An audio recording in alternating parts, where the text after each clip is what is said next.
Hello students. तो हम यहाँ पे एक प्रॉब्लम सॉल्व करते हैं, ठीक है। और प्रॉब्लम सॉल्व करते समय हम लोग ये देखेंगे कि कैसे प्रॉब्लम को अटेम्प्ट करें और उसमें जो गिवन फिजिकल पैरामीटर्स हैं उसको कैसे यूज करें, ठीक है। तो बेसिकली हम लोग प्रॉब्लम को अटेम्प्ट कैसे करें ये सीखेंगे साथ में मिलके। तो देखिए यहाँ पे एक क्वेश्चन है a closed capillary tube of uniform cross section area is filled with an ideal gas. एक कैपिलरी है जो जिसमें क्या है कि एक आइडियल गैस भरा हुआ है, उसका क्रॉस सेक्शन मतलब कि उसका जो एरिया है, ठीक है, वो क्या है, यूनिफॉर्म है, कहीं चेंज नहीं कर रहा है, ठीक है।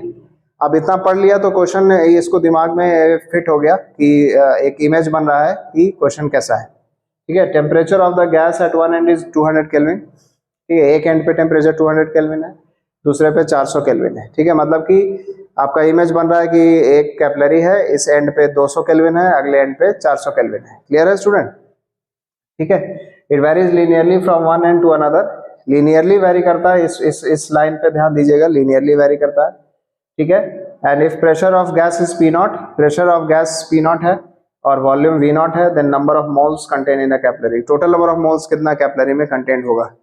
तो बेसिकली इसमें क्या बोला है कि टेम्परेचर लीनियरली वेरी कर रहा है, जो एरिया ऑफ क्रॉस सेक्शन है कैपिलरी का वो कांस्टेंट है, प्रेशर कांस्टेंट है, और वॉल्यूम जो है area of cross section into length जो कि कैपिलरी का वॉल्यूम है वो भी आपका फिक्स है, कांस्टेंट है, ठीक है। तो टेम्परेचर वेरी के कारण क्या होगा कि हर पॉइंट पे मोल्स जो वेरी करेंगे, तो टोटल मोल्स निकालने के लिए हमें क्या करना पड़ेगा, इसमें सारे छोटे छोटे मोल्स को ऐड करना पड़ेगा, तो टोटल हमारा आ जाएगा। क्लियर है स्टूडेंट? तो यही इसका कॉन्सेप्ट है। क्वेश्चन पढ़ने के बाद आपको स्ट्राइक करना चाहिए कि कैसे सॉल्व करेंगे। एक बार आपका जो है फ्रेमवर्क डिसाइड हो गया क्वेश्चन का, सॉल्यूशन का, तो आप जो है उसको आराम से सॉल्व कर सकते हैं। क्लियर है? अब इसमें एक और सवाल उठता है कि फार्मूला कौन सा यूज होगा। तो फार्मूला हम लोग इसमें प्रेशर दिया हुआ है, वॉल्यूम दिया हुआ है, नंबर ऑफ मोल्स दिया हुआ है, टेम्परेचर का इंफॉर्मेशन है, तो PV = nRT is the best formula to solve this question. तो हम लोग क्या करेंगे, यहाँ पे सबसे पहले तो कैपिलरी बना लेंगे कि कैपिलरी है, ठीक है, 200 केल्विन यहाँ पे, 400 केल्विन यहाँ पे, ठीक है। यहाँ पे ओरिजिन ले लेंगे, ओरिजिन यहाँ पे L,0, L लेंथ का कैपिलरी हो जाएगा। X डिस्टेंस पे छोटा सा एलिमेंट लेंगे, इसका जो थिकनेस हो जाएगा वो dx हो जाएगा स्टूडेंट। X डिस्टेंस पे हम लोगों ने ये एलिमेंट ले लिया, क्योंकि जैसा कि हमने बोला कि सारे स्मॉल एलिमेंट्स को हमें क्या करना पड़ेगा, स्मॉल एलिमेंट्स को हमको ऐड करना पड़ेगा, सारे स्मॉल वॉल्यूमेट्रिक एलिमेंट्स के मोल्स को ऐड करना पड़ेगा, तभी तो टोटल आएगा, ठीक है ना। छोटा छोटा मिलके पूरा बड़ा सा नंबर ऑफ मोल्स आ जाएगा। तो यही है इसका कॉन्सेप्ट। उसके बाद हम लोग इसमें एरिया कैसे लिखेंगे, area of cross section, area of capillary को A मान लेते हैं, तो दिस इम्प्लाइज कि हम लोग वॉल्यूम कैसे ले सकते हैं, A0 × L। जो आपको इक्वेशन जो आपको दिए हुए हैं गिवन क्वांटिटीज, उसको तुरंत आप फॉर्मुलेट करके अपने कॉपी पे जहां भी सॉल्व कर रहे हैं उसको लिख लीजिए, ताकि आपको कोई प्रॉब्लम ना हो क्वेश्चन को सॉल्व करने में। क्लियर है? तो वॉल्यूम को हमने एरिया ऑफ क्रॉस सेक्शन और लंबाई से ऐसे रिलेट कर दिया। उसके बाद फार्मूला यूज हो रहा है PV = nRT, फटाक से लिख दिया। उसके बाद जो है छोटा नंबर ऑफ मोल्स जो है इस वॉल्यूमेट्रिक एलिमेंट में जो नंबर ऑफ मोल्स है उसको हम लिख सकते हैं PV = nRT के थ्रू, ठीक है ना स्टूडेंट। तो प्रेशर P0 है, ठीक है। वॉल्यूम जो हो गया, वॉल्यूम को कैसे लिख सकते हैं, A × dx लिख सकते हैं, area of cross section into length, छोटा सा वॉल्यूम आ जाएगा A × dx, है कि नहीं। वॉल्यूम का कॉन्सेप्ट ही होता है area of base into height, area of base into length, ठीक है। तो ये सब बेसिक कॉन्सेप्ट आपको फटाक याद आना चाहिए क्वेश्चन को सॉल्व करने में, समझ रहे हो स्टूडेंट। तो dn का वैल्यू यहाँ से क्या आ जाएगा, तो वॉल्यूम लिख लिया, प्रेशर लिख लिया, और इधर R हो जाएगा, और T टेम्परेचर चाहिए। अब क्या चाहिए, टेम्परेचर, और इन सबको क्या करना पड़ेगा, इंटीग्रेट करना पड़ेगा। सिंपल सी बात है। आप देख रहे हैं जैसे जैसे आपका जो है, आपका जो फ्रेमवर्क बन गया सॉल्यूशन का, तो आपका आंसर तुरंत आने वाला है। क्या है, अब कहाँ से कहाँ इंटीग्रेट करेंगे, ये भी सवाल उठता है, कहाँ से कहाँ इंटीग्रेट करेंगे। तो इंटीग्रेशन कहाँ से, एलिमेंट सबसे पहला वॉल्यूमेट्रिक छोटा सा एलिमेंट कहाँ पे, यहाँ पे, फिर आखिरी वाला इस पोजीशन पे, तो 0 से लेके L तक सारे को जोड़ना पड़ेगा, सारे नंबर ऑफ मोल्स को, छोटे छोटे मोल्स को, तो 0 से L तक हो गया। अब यहाँ पे क्या रिक्वायरमेंट है, अब यहाँ पे देखिए रिक्वायरमेंट क्या था, यहाँ पे टेम्परेचर का फंक्शन चाहिए। टेम्परेचर का फंक्शन, क्योंकि जो एलिमेंट लिया आपने वो ना ही 200 पे लिया ना 400 पे लिया है, वो कहीं बीच का है।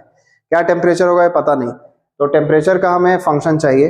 फंक्शन मतलब कि वो ऐसा इक्वेशन जो आपको उस पॉइंट पे टेम्परेचर दे दे।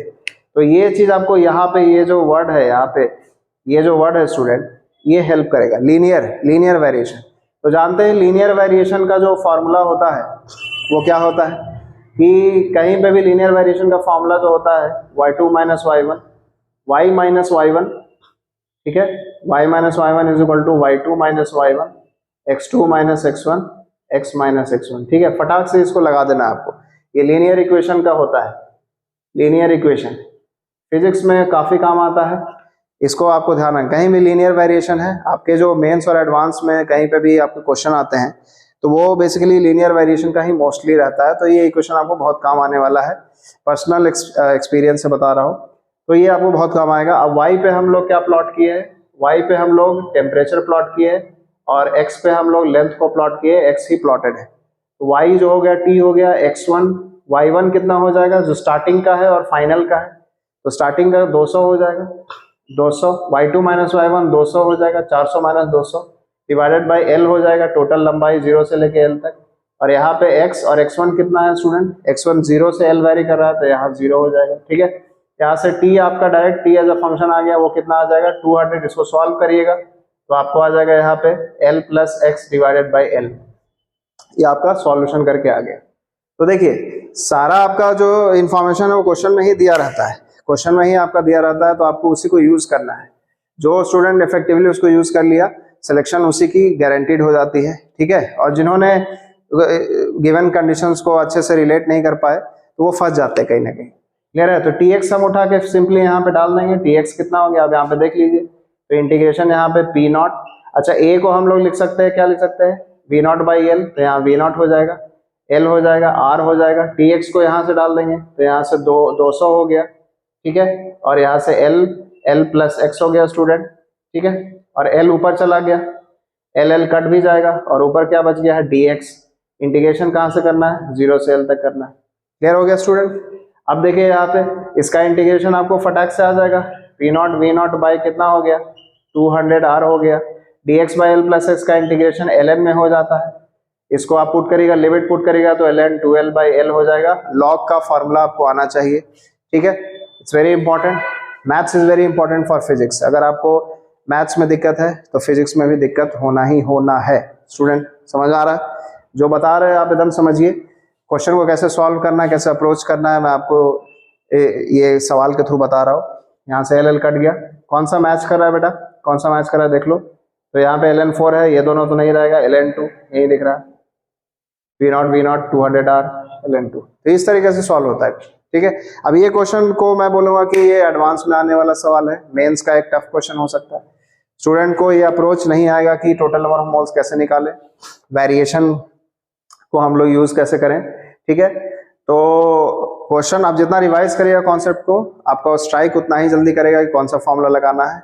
और क्वेश्चन को ट्राई करिए कि एक ही बार में आपको समझ आ जाए पढ़ के, क्योंकि टाइम बहुत कम होता है। अगर आप क्वेश्चन ही पढ़ रहे हैं 2-3 बार तो फिर आपका टाइम तो वहीं किल हो जा रहा है, तो आप कैसे क्रैक करिएगा एग्जामिनेशन, ठीक है। क्योंकि इंडिया में आपका जो है ये टाइम एक क्रूशल रोल प्ले करता है, क्योंकि नंबर ऑफ स्टूडेंट्स बहुत ज़्यादा अपीयर होते हैं, ठीक है। और मार्जिन ऑफ एरर जो है बहुत वो क्या हो जाता है, कम हो जाता है।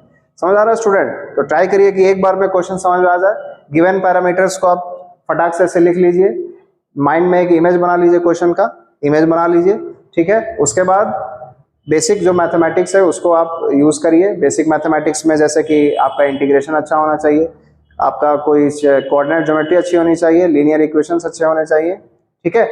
तो जो फिजिक्स में डिमांड होता है, जैसे ये लीनियर इक्वेशन आपका बहुत यूज होता है, तो ये चीज़ आपके दिमाग में रहना चाहिए। इसको बेसिक मैथमेटिक्स में पढ़ाया जाता है, ठीक है। तो आप मेरे चैनल को फॉलो करिए, तो आपको इसमें काफ़ी कुछ इन्फॉर्मेशन मिलेगा। तो मिलते हैं नेक्स्ट क्वेश्चन के साथ। अब अगली बार फिर से एक जो क्वेश्चन लेंगे वो that will be a good question, ठीक है। तो आप उसको सॉल्व करिएगा, हम लोग साथ में मिलके, और सीखेंगे कि सवाल को कैसे अटेम्प्ट करते हैं। ओके स्टूडेंट, सो मिलते हैं नेक्स्ट क्वेश्चन में। ओके।